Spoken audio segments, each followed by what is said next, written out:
53,000 शिक्षक भर्ती अभ्यर्थियों का मामला लगातार तूल पकड़ता हुआ जा रहा है। प्रदेश भर से तमाम जगहों से सैकड़ों की तादाद में शिक्षक अभ्यर्थी आए हैं और 22,000 रिक्त पदों में भर्ती की मांग कर रहे हैं। हमारे साथ कुछ शिक्षक अभ्यर्थी, इनसे जानते हैं मैम क्या कुछ पूरा मामला है और कहाँ पर कमियां आ रही हैं जिसको लेकर आप लोग यहाँ पर प्रदर्शन कर रहे हैं। जी, हम 1,37,000 शिक्षक भर्ती के पार्ट 2 के स्टूडेंट्स हैं, जिन्होंने 69,000 शिक्षक भर्ती यानी 68,500 पार्ट 1 था 1,37,000 का और 69,000 पार्ट 2 था।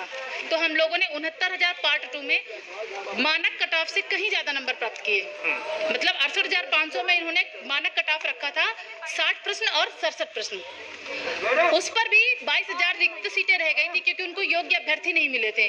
तब माननीय श्री मुख्यमंत्री जी ने बोला था कि हम 1,37,000 पदों को भर करके अपने विद्यालयों को 1,37,000 शिक्षकों को उपहार देना चाहते हैं, पर हमारे पास योग्य शिक्षक ही नहीं है उत्तर प्रदेश में।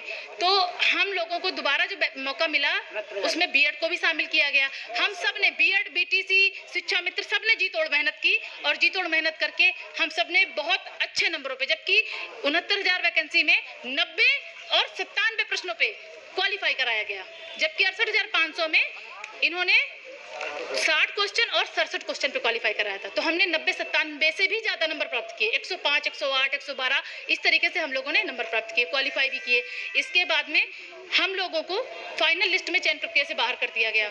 उसके लिए कई और कारण उत्तरदायी हुए, जैसे 3 क्वेश्चंस पे गवर्नमेंट ने कॉमन नंबर दे दिए। वो 3 क्वेश्चन हम सभी स्टूडेंट्स के सही थे और उस 3 क्वेश्चन की वजह से 20 से 25,000 जो फेल अभ्यर्थी थे वो पास हो गए और उनका एकेडमिक गुणांक अधिक था, क्योंकि इसमें एकेडमिक गुणांक का भी बड़ा रोल था। 40% रोल इसमें एकेडमिक गुणांक का था।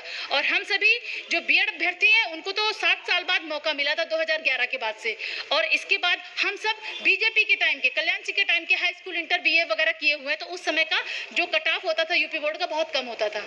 अभी तो प्रत्येक विषय में 30 नंबर गवर्नमेंट की तरफ से विद्यालयों में हर विषय में बच्चों को दिए जाते हैं। इसके बाद कॉपी चेक करने के जो मानक हैं उनमें भी ढिलाई बरत दी गई है, तो बच्चों के 97-98% उनके आ रहे हैं। आप देखते हैं इंटरव्यू में जो एप्पल की स्पेलिंग नहीं बता पाता वो 98% नंबर ले आता है।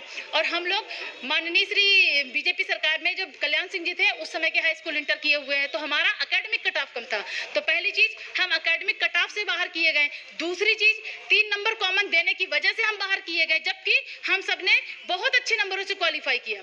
मतलब 90 नंबर वाला व्यक्ति एकेडमिक कट ऑफ की वजह से आज नौकरी कर रहा है और 110 नंबर वाला यहाँ धरना कर रहा है, आमरण अनशन के लिए मजबूर हो गया। ये योग्यता के साथ सरासर खिलवाड़ है कि नहीं है? ये योग्यता के साथ सरासर अत्याचार है, खिलवाड़ है। हम सबकी सिर्फ एक मांग है कि 1,37,000 को सुप्रीम कोर्ट ने कहा था कि योग्य अभ्यर्थियों से 1,37,000 पदों को 6 महीने भरो। हम अब इतना रिक्वेस्ट कर रहे हैं कि 6 साल हो रहे हैं, 6 साल हो रहे हैं। अब तो इन 1,37,000 पदों को 22,000 सीटें जो 68,500 में रह गई थी, तो उसके लिए भी माननीय श्री शिक्षा मंत्री सतीश द्विवेदी जी ने कहा था कि जो पिछली वैकेंसी में रिक्त रह जाती है सीटें योग्य शिक्षक ना मिलने की वजह से, हम उनको अगली वैकेंसी में कैरी फॉरवर्ड करते हैं। और बीजेपी सरकार का 4.5 साल का कार्यकाल पूरा हो गया है, विगत 6 महीनों का कार्यकाल बचा हुआ है। शिक्षक अभ्यर्थी की जो भर्ती प्रक्रिया है वो अभी भी रुकी हुई है। क्या लगता है 2022 के चुनाव में किस तरह से आप क्या बीजेपी का विरोध करेंगे इसको लेकर, अगर इसमें कुछ आगे सही कदम नहीं उठाया उन्होंने? हम अपनी आवाज को शीर्ष निकाय तक पहले पहुंचाना चाहते हैं। हम जानना चाहते हैं कि हमारी सुध योगी जी कब लेंगे।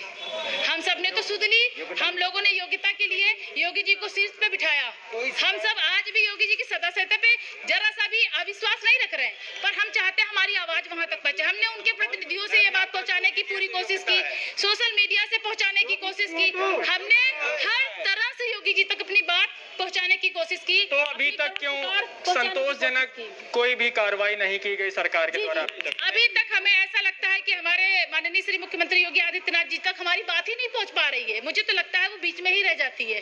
तो इसीलिए हमने मजबूर होकर के यहाँ पर SCRT में धरना देने का निर्णय लिया कि या तो नियुक्ति या फिर मुक्ति। अब एक ही नारा हमारा होगा, या तो नियुक्ति या फिर मुक्ति, बस एक ही नारा और कुछ नहीं। अगर योग्यता को आप पारितोष नहीं दे सकते हैं, प्रतिफल उसका नहीं मिलेगा, तो फिर वो इंसान क्या चाहता है? हमारे परिवारों में हम सब जलील हो रहे हैं कि 38-40 साल की उम्र हो गई, अभी इस तरीके के हालात बने हुए हैं, हमारा आगे का भविष्य तो खत्म ही हो रहा, आने वाला भविष्य तो देखेंगे ही नहीं। जब यही भविष्य खराब हो जाएगा तो कब तक आखिर हम इस प्रताड़ना को झेलेंगे? हम लोग पूरी तरीके से परिवारों में भी सामाजिक बहिष्कार जैसा हो गया है हमारा। हम सब बहुत प्रताड़ित हो गए हैं। लास्ट ऑप्शन है, हम सब अपने घरों से इसीलिए आए हैं कि या तो नियुक्ति या तो मुक्ति, दो ही चीजें, बस एक ऑप्शन बचा है हमारे पास। तो ये शिक्षक अभ्यर्थी हैं जिनकी मांग है, लगातार उत्तर प्रदेश सरकार से मांग कर रहे हैं कि ये जो 69,000 शिक्षक भर्ती में जो 22,000 रिक्त पद हैं उन पर इनकी भर्ती प्रक्रिया सरकार करे, और नहीं तो नियुक्ति या मुक्ति का जो नारा लगा रहे हैं वैसा देखने को मिलेगा। लखनऊ से पंजाब केसरी टीवी के लिए अनिल सैनी के साथ संदीप तिवारी।